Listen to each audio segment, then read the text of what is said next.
Hello friends, welcome to my channel Sahu science classes. तो friends, स्वागत है आपका एक और नई वीडियो में जो कि बीएससी फाइनल ईयर फिजिक्स वालों के लिए बहुत ही ज़्यादा इंपॉर्टेंट होने वाली है, क्योंकि आज की वीडियो में हम मॉसफेट की संरचना एवं कार्यविधि जो कि 2020 में आ चुका है, इसको समझने वाले हैं। तो मॉसफेट क्या होता है इसको हम पूरा समझेंगे और ये बहुत ही ज़्यादा इंपॉर्टेंट है, तो इसको मिस मत करिएगा और एंड तक देखिएगा। तो आइए शुरू करते हैं।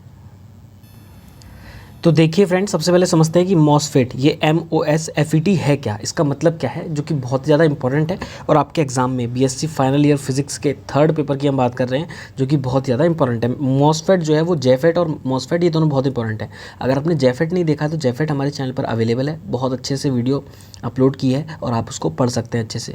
तो मॉसफेट का पूरा नाम क्या है? धातु ऑक्साइड अर्धचालक क्षेत्र प्रभाव ट्रांजिस्टर, यानी कि इंग्लिश में metal oxide semiconductor field effect transistor.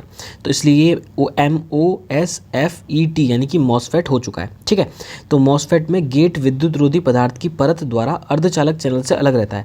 जो गेट होता है भाई, आपने अगर जेफेट देखोगे ना तो उसमें गेट वगैरह, गेट क्या होता है, ड्रेन क्या होता है, ये सब समझ में आ जाएगा। तो इसे रोधी गेट क्षेत्र प्रभाव ट्रांजिस्टर या इफ गेट भी कहते हैं। सबसे पहली बात तो ये हो गई। अब मॉसफेट एक ऐसा क्षेत्र प्रभाव ट्रांजिस्टर है जिसमें गेट पर विद्युत रोधी परत के सिरों पर विद्युत क्षेत्र लगाकर निर्गत धारा को नियंत्रित किया जाता है। अब ये कैसे किया जाता है इसके बारे में अभी हम पूरी चर्चा करने वाले हैं डायग्राम के साथ में। मॉसफेट दो प्रकार का होता है, अवक्षय मॉसफेट और समवृद्धि मॉसफेट। ठीक है, अब इसमें भी दो टाइप का होता है, एक एन टाइप का होता है, एन चैनल अवक्षय मॉसफेट तथा पी चैनल अवक्षय मॉसफेट, एन चैनल समवृद्धि मॉसफेट तथा पी चैनल समवृद्धि मॉसफेट। तो हम मेन चीज़ पे आते हैं जो कि हमारा सबसे ज़्यादा एग्जाम में पूछा जाता है। तो सबसे ज़्यादा एग्जाम में जो पूछा जाता है वो है मॉसफेट की संरचना एवं कार्यविधि।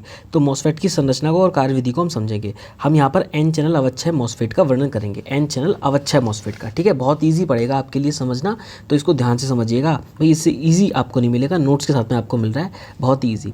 तो अवक्षय मॉसफेट की रचना सबसे पहले तो अवक्षय मॉसफेट की रचना के लिए हमने क्या देखा, इसे चित्र ए में दिखाया गया। ये जो चित्र ए है हमारा, ये देख सकते हैं आप। तो इसमें कम अपमिश्रित पी प्रकार के अर्धचालक की एक पतली छड़ होती है। तो इसमें क्या होता है, कम अपमिश्रित यानी कि जिसके अंदर डोपिंग कम की गई है, डोपिंग मतलब अशुद्धियाँ कम मिलाई गई हैं। तो कम पी प्रकार की अर्धचालक की एक पतली छड़ होती है जो क्रिया आधार या सबस्ट्रेट का कार्य करती है। किसका? क्रिया आधार या सबस्ट्रेट। क्रिया आधार मतलब एक बेस का कार्य कर रही है। ठीक है, इस छड़ के एक और दोनों किनारों पर दो अधिक अपमिश्रित एन क्षेत्र विस्तृत होते हैं। देखो यहाँ पर और यहाँ पर है ना, दोनों, ये पतली सी प्लेट थी पी जो सबस्ट्रेट का कार्य कर रही थी, है ना, बेस का कार्य कर रही थी, और इसके दोनों तरफ यहाँ पर क्या है, दोनों किनारों पर NN है ना। और जो NN है वो क्या है, अपमिश्रित, ज़्यादा अधिक अपमिश्रित है, ज़्यादा डोपिंग वाली है। ठीक है, ज़्यादा इलेक्ट्रॉनों की संख्या होगी इसमें।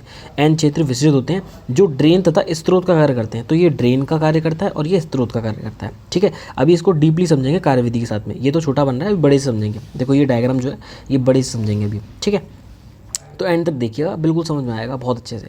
तो एन क्षेत्र विस्तृत होते हैं जो ड्रेन तथा स्त्रोत का कार्य करते हैं। स्त्रोत तथा ड्रेन के बीच एक कम अपमिश्रित एन प्रकार का चैनल छड़ में विस्तृत कर दिया जाता है। अब होता क्या है कि ड्रोन तथा स्त्रोत, ये ड्रोन है तथा स्त्रोत है, इसका कार्य करते हैं। इन दोनों के बीच में एक कम अपमिश्रित एन प्रकार का चैनल छड़ में विस्तृत कर दिया जाता है। तो एक कम प्रकार का एक ये एन चैनल, यहाँ पर चैनल बन जाएगा, चैनल मतलब एक रास्ता बन जाएगा। ठीक है, वो कैसे बनेगा वो सब समझाऊंगा। एन चैनल प्रकार का चैनल छड़ में विस्तृत कर दिया जाता है। चैनल के दूसरी ओर धातु ऑक्साइड, यानी कि देखो इसका मॉसफेट का जो नाम था वो धातु ऑक्साइड से ही था। तो धातु ऑक्साइड प्रायः सिलिकॉन डाइऑक्साइड, है ना, क्या है, सिलिकॉन डाइऑक्साइड SiO2 की एक पतली विद्युत रोधी परत लगी होती है। यहाँ पर क्या होती है, ये जो लग रही है ना धातु ऑक्साइड की परत, ये ऑक्साइड की परत लग रही होती है यहाँ पर, है ना, जो कि सिलिकॉन डाइऑक्साइड की होती है, कि एक पतली परत विद्युत रोधी परत लगी होती है। इस पतली परत के ऊपर धातु जैसे एल्यूमिनियम की एक परत होती है। अब इसके ऊपर क्या होती है, यहाँ पर ये जो ब्लैक कलर की है ना, यहाँ पर इसके एल्यूमिनियम की परत होती है जो गेट G का कार्य करती है। जो किस तरीके का बिहेव करती है, गेट G का कार्य करती है। ठीक है, बहुत ईजी है। गेट विद्युत रोधी SiO2 तथा चैनल गेट, भाई एक तो हो गया गेट, एक हो गया विद्युत रोधी है SiO2, और एक हो गया तुम्हारा एन चैनल, है ना। ये विद्युत रोधी SiO2 तथा चैनल मिलकर क्या बनाते हैं, एक समांतर प्लेट संधारित्र का निर्माण करते हैं। अब ये कैसे करते हैं ये सब अभी मैं आपको समझाने वाला हूँ, क्रियाविधि में सब समझाऊंगा। अभी बस मैं आपको बता रहा हूँ कि संरचना कैसी है इसकी। ठीक, टेंशन मत लीजिएगा। समांतर प्लेट संधारित्र का निर्माण करते हैं। सामान्यतः आंतरिक रूप से सबस्ट्रेट के टर्मिनल को स्त्रोत से जोड़ दिया जाता है। क्या होता है, सामान्यतः नॉर्मली क्या होता है कि आंतरिक रूप से सबस्ट्रेट जो होता है ना उसके टर्मिनल को स्त्रोत से जोड़ दिया जाता है। ये सबस्ट्रेट होता है ना, इसको स्त्रोत से जोड़ दिया जाता है। अभी डायग्राम में दिखाऊंगा कैसे जोड़ दिया गया है। और इस प्रकार जेफेट की भांति मॉसफेट में 3 टर्मिनल रह जाते हैं। देखो अभी तो 4 टर्मिनल दिख रहे होंगे आपको, 1 2 3 और 4, लेकिन इन दोनों को हम कॉमन कर देंगे, इन दोनों को एक बना देंगे, तो इसलिए 3 टर्मिनल बचेंगे इसके पास। ठीक है, देखो सबसे पहले स्रोत, ड्रेन तथा गेट। एन चैनल अवक्षय मॉसफेट का प्रतीक चित्र बी में दिखाया गया है। तो प्रतीक चित्र जो है वो इस तरीके से बनेगा जो कि आपको बी में दिखाया गया है। ठीक है, अब आते हैं अवक्षय मॉसफेट की कार्यविधि। तो देखो इसको कार्यविधि को समझना है और डायग्राम, ये जो डायग्राम है बहुत ज़्यादा इंपॉर्टेंट है, आपको एग्जाम में भी बनाना होगा। मैंने ये डायग्राम यहाँ पर बना दिया, देखो ये डायग्राम मैंने यहाँ पर बना दिया है, तो आपको इसमें से भी मैं समझाऊंगा अच्छे से कैसे कैसे है, तो ध्यान से समझिएगा। देखो अवक्षय मॉसफेट की कार्यविधि को समझने के लिए एक परिपथ आरेख चित्र में दिखाया गया है। इस चित्र में एन चैनल अवक्षय मॉसफेट दिखाया गया है। तो ये एन चैनल अवक्षय मॉसफेट है, देखो ये एन है ना, तो यहाँ पर ये एन चैनल अवक्षय मॉसफेट है। जेफेट में गेट व चैनल के बीच पीएन संधि होती है। तो जेफेट जो है उसमें क्या होता था, गेट व चैनल के बीच पीएन संधि होती थी, याद करो उसमें पीएन संधि होती थी गेट व चैनल के बीच। तो ये गेट है और ये हमारा चैनल है, इसके बीच पीएन संधि होती थी। लेकिन अवक्षय मॉसफेट में क्या होता है, अवक्षय मॉसफेट में गेट व चैनल के बीच पीएन संधि नहीं होती। गेट व चैनल के बीच क्या होता है, पीएन संधि नहीं होती, बल्कि गेट व चैनल एक संधारित्र की भांति कार्य करते हैं। क्या करते हैं, संधारित्र की भांति कार्य करते हैं। अब कैसे करते हैं वो आइए मैं आपको एक बात समझाता हूँ। देखिए ध्यान से देखिए, यहाँ पर क्या है, यहाँ पर एक चार्ज इकट्ठा हो गया है, यहाँ पर क्या हो गया, एक चार्ज इकट्ठा हो गया है, और बीच में यहाँ पर क्या है, बीच में यहाँ पर सिलिकॉन डाइऑक्साइड है, जो कि किसकी तरह बात कार्य कर रही है, जो कि एक हम कह सकते हैं एक परत है। ठीक है, और जो परत है तो विद्युत रोधी की भांति व्यवहार कर रही है। और ये वाली साइड जो हो गई वो हमारी एल्यूमिनियम की थी। अब जब हम इसको नेगेटिव देंगे, जब हम इसको क्या देंगे, नेगेटिव देंगे, तो यहाँ पर क्या होगा, नेगेटिव चार्ज इकट्ठा हो जाएगा यहाँ पर ऐसे करके नेगेटिव चार्ज, और यहाँ पर पॉजिटिव चार्ज है, और बीच में क्या परावैद्युतांक है ना, बीच में क्या परावैद्युतांक। तो ये यही तो पढ़ा था हमने किस में, संधारित्र में। हमने संधारित्र में ये चीज़ तो पढ़ी थी कि 2 प्लेटें हैं, उनके बीच में एक क्या कहते हैं विद्युत रोधी हमारा पदार्थ रखा हुआ, ये प्लस है और ये माइनस है, या फिर ये प्लस है ये माइनस है, कैसे भी मान लो, है ना। तो ये क्या होता है, एक संधारित्र होता है। तो ये संधारित्र की भांति व्यवहार कर रही है यहाँ पे। ठीक है, बहुत ईजी है ये संधारित्र की भांति व्यवहार कर रही है। क्लियर है मेरी बात। तो देखो इस संधारित्र की 2 प्लेटें क्रमशः गेट व चैनल होते हैं। तो गेट व चैनल होते हैं, एक ये गेट हो गया, एक चैनल हो गया। तथा इन प्लेटों के बीच धातु ऑक्साइड SiO2 परावैद्युत के रूप में होता है। इस संधारित्र के विद्युत क्षेत्र द्वारा ही ड्रेन धारा को नियंत्रित किया जाता है। तो विद्युत क्षेत्र तो बह सकता है ना भाई, जो विद्युत क्षेत्र है वो तो यहाँ से निकल सकता है, विद्युत क्षेत्र तो भाई जा सकता है, लेकिन और कुछ नहीं होगा। ठीक है, तो इसके विद्युत क्षेत्र द्वारा ही ड्रेन धारा को नियंत्रित किया जाता है, कंट्रोल में किया जाता है। अब हम इस डायग्राम को देखेंगे और थ्योरी में आपको इसमें से समझाऊंगा। ठीक है, इस डायग्राम को ध्यान से देखिएगा, वही डायग्राम है जो उसमें बन रहा था अभी। इस डायग्राम को ध्यान से देखेंगे। क्या है कि जब गेट G को शून्य विभव पर रखकर, जब गेट जो G है, ये वाला जो हमारा गेट G है, इसको शून्य विभव पर रखा, इसमें कोई ये जो बैटरी है ना, इससे कोई बैटरी कनेक्ट नहीं की गई है अभी, है ना। वैसे तो बैटरी कनेक्ट की जाएगी ऐसे ऐसे करके, लेकिन अभी कोई बैटरी कनेक्ट नहीं की गई है। तो बैटरी कोई कनेक्ट नहीं की गई है तो हम क्या करेंगे, रखकर बैटरी VDD द्वारा, तो ये बैटरी जो है ना ये VDD है, ये बैटरी है वो VDD है।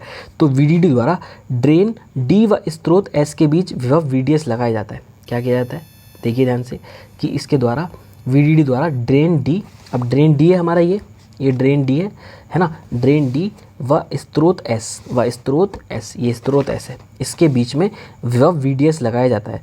तो स्रोत व ड्रेन के बीच विद्युत धारा बहती है। अब स्रोत ये रहा स्रोत व ड्रेन, इसके बीच क्या होती है, विद्युत धारा बहती है। विद्युत धारा कैसे बहेगी, विद्युत धारा ऐसे करके बहेगी। विद्युत धारा कैसे बहेगी भाई, प्लस से माइनस की ओर, तो ऐसे करके तो जाएगी, प्लस से माइनस की ओर, तो ऐसे करके इसमें विद्युत धारा फ्लो होती है। क्लियर है मेरी बात। अब इसके बाद ध्यान से देखिएगा, जब बैटरी VGG द्वारा गेट G पर ऋण विभव लगाया जाता है। अब यहाँ पर क्या लगाया जाता है, ऋण विभव, बैटरी VGG, ये जो बैटरी VGG है इसका नाम है बैटरी VGG, इसके द्वारा G पर ऋण विभव लगा दिया गया। देखो यहाँ से कनेक्ट हुआ, यहाँ से और यहाँ से क्या ऋण विभव। ठीक है, ये ऋण विभव लगाया गया, तो हमने ऋण विभव लगा दिया बैटरी इस पर G पर। ठीक है, गेट पर, तो G पर ऋण विभव लगाया जाता है, तो चैनल पर धनात्मक आवेश प्रेरित हो जाता है। अब होगा क्या, यहाँ पर आ जाएगा नेगेटिव। जब नेगेटिव आ जाएगा तो नेगेटिव किसको आकर्षित करेगा, यहाँ पर पॉजिटिव को आकर्षित करेगा। तो यहाँ पर ये क्या करता है, इसमें से पॉजिटिव को आकर्षित करता है, और जब पॉजिटिव को अपनी तरफ आकर्षित करता है तो चैनल पर धनात्मक आवेश प्रेरित हो जाता है, जो N चैनल में बहुसंख्या आवेश वाहकों को इलेक्ट्रॉनों को कम करता है। अब ये क्या करेगा, आवेश वाहक इलेक्ट्रॉनों को कम कर देगा। जब आवेश वाहक इलेक्ट्रॉनों को कम कर देगा तो होगा क्या, जिससे चैनल की चालकता घट जाएगी। अब चालकता क्या होगी, घट जाएगी, अतः ड्रेन धारा भी क्या होती है, घट जाती है। तो जो ड्रेन धारा होती है ना, ये वाली जो धारा बह रही थी ये घट गई, है ना, क्योंकि ये पॉजिटिव आए, पॉजिटिव कहाँ से आए, P से, तो पॉजिटिव P से निकल के आए। जब पॉजिटिव P से निकल के आए, इधर की तरफ सारे इकट्ठा हो गए, तो जो इलेक्ट्रॉन यहाँ पर इलेक्ट्रॉन ऐसे करके फ्लो हो रहे थे, तो उनके मार्ग में आए, और उनके मार्ग में आए तो जो इलेक्ट्रॉन थे, है ना, बहुसंख्यक आवेश थे, उनके में इलेक्ट्रॉनों की कमी हो गई, और जब कमी होगी तो वैद्युत चालकता घट गई। आगे मेरी बात समझ में। अतः ड्रेन धारा भी घट जाती है। गेट पर लगाया गया ऋण विभव जितना अधिक होगा, ड्रेन धारा उतनी ही कम होगी, है ना। जितना ये जितना अधिक होगा, जितना ये अधिक ज़्यादा अपनी तरफ पॉजिटिव को खींचेगा, उतनी ही जो इलेक्ट्रॉनों की यहाँ पे ड्रेन धारा होगी, है ना, इलेक्ट्रॉनों की संख्या होगी वो कम होगी। ठीक है, आगे मेरी बात समझ में। बहुत ईजी है ये तो, है ना। ड्रेन धारा उतनी कम होगी। यह मॉसफेट के कार्य करने की अवच्छय विधा है। ये कैसी विधा है? अवच्छय। और जब बैटरी VGG द्वारा गेट G पर धन विभव लगाया जाता है, अब इस पर पॉजिटिव लगा दिया। अब हमने कैसे लगा दिया इस पर? अब हमने इस पर ऐसे करके पॉजिटिव लगा दिया। और जब बैटरी G पर पॉजिटिव लगा देंगे तो क्या होगा, देखो भाई। तो जब बैटरी VGG द्वारा गेट G पर धन विभव लगाया जाता है तो चैनल पर ऋणात्मक आवेश प्रेरित हो जाता है। अब चैनल पर अब की बार क्या होगा, देखो यहाँ पर प्लस हो गया, माइनस की जगह प्लस हो गया। तो ये जो n इलेक्ट्रॉन जा रहे थे यहाँ पे, है ना, और बाकी जो n के, ये पूरा n है, n ही n है, तो इससे इलेक्ट्रॉन आ जाएंगे यहाँ पर क्या आ जाएगा, नेगेटिव आ जाएगा। और जब यहाँ पर नेगेटिव आ जाएगा तो ध्यान से देखिएगा, जब यहाँ पर क्या होगा, नेगेटिव आ जाएगा। यहाँ पर भी नेगेटिव क्या दिखता होगा और यहाँ पर भी नेगेटिव थे। ठीक है, तो ध्यान से समझना, जिससे n चैनल में इलेक्ट्रॉनों की संख्या क्या होती है, बढ़ जाती है। अब n चैनल में क्या हुआ, इलेक्ट्रॉनों की संख्या बढ़ गई और चैनल की चालकता बढ़ जाती है, अतः ड्रेन धारा भी बढ़ जाती है। गेट पर लगाया गया धन विभव जितना अधिक होगा, ड्रेन धारा उतनी ही अधिक होगी। तो लगाया गया विभव जितना अधिक होगा पॉजिटिव में, और ड्रेन धारा उतनी अधिक होगी क्योंकि इलेक्ट्रॉन ज़्यादा बढ़ रहे हैं। गेट पर लगाया गया धन विभव जितना अधिक होगा, ड्रेन धारा उतनी ही अधिक होगी। आगे मेरी बात समझ में। यह मॉसफेट के कार्य करने की समवृद्धि विधा है। तो ये समवृद्धि, जिसमें वृद्धि हो रही है और वो अवच्छय थी। इस प्रकार नियत ड्रेन स्रोत विभव VDS पर ड्रेन धारा का मान गेट विभव पर निर्भर करता है। किस पर निर्भर करता है? गेट विभव पर। इस पर तो डिपेंड है भाई, सब जो भी कर रहा है गेट विभव पर डिपेंड कर रहा है ना। तो गेट विभव पर निर्भर करता है। और अवच्छय मॉसफेट धनात्मक तथा ऋणात्मक दोनों गेट विभव पर कार्य करता है। भाई वो धनात्मक पर भी कार्य कर रहा है और ऋणात्मक पर भी कार्य कर रहा है। यह भी स्पष्ट है कि आरोपित विभव ड्रेन धारा को नियंत्रित करता है, जिसके कारण इस युक्ति को क्षेत्र प्रभाव ट्रांजिस्टर कहा जाता है। तो आई होप आपको ये मॉसफेट जो मैंने आपको समझाया बहुत अच्छे समझ में आया, और अच्छे मॉसफेट की कार्यविधि। आई होप आप वीडियो को लाइक करें और वीडियो को शेयर करें फ्रेंड्स का ज़्यादा से ज़्यादा, है ना। और ऐसी ही वीडियोस के लिए चैनल को सब्सक्राइब कीजिए और प्लेलिस्ट पढ़िए BSc थर्ड ईयर फिजिक्स के लिए, केमिस्ट्री के लिए, उसको ज़रूर देखिएगा, विजिट ज़रूर करिएगा एक बार, आपको पसंद आए ना आए, और अपने फ्रेंड्स का शेयर कीजिएगा। मिलते हैं बहुत जल्द नेक्स्ट वीडियो में। Good bye guys.